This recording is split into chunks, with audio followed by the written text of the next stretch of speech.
Satlar. Haydi.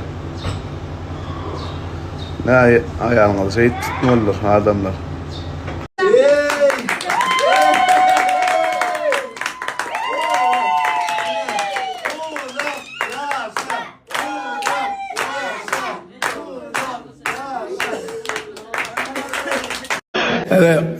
Garaj bir yerde ya. Abert ya da o.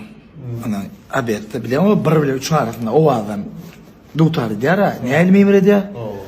Ana yan bir tutar mimre, yan erkile olin.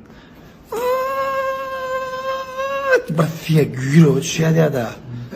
Böyle turaya hadi yine de aç kalk geçe yan erkile. Yine de. Vah diyor da. Yan yine kiledin o ya.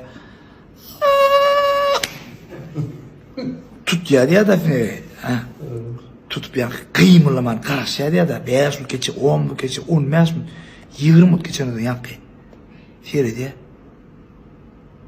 Yatan mı olmalı?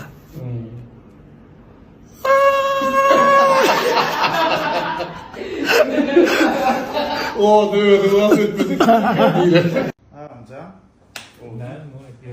Ya benim rahim masladım. Onun ben halife oldu ya hiç kim halife olmak ben abi alçık olur mu? Yeter o biliyor. Ay sizin agat uğurlar dostlar.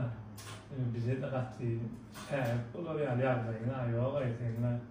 Başka var yani mullay sana. Ay tam tuğa vereyim ya.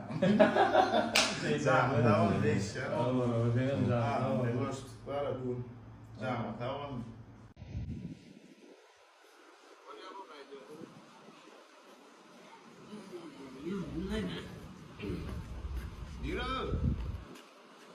Seni o zaman tapkırın ne bu?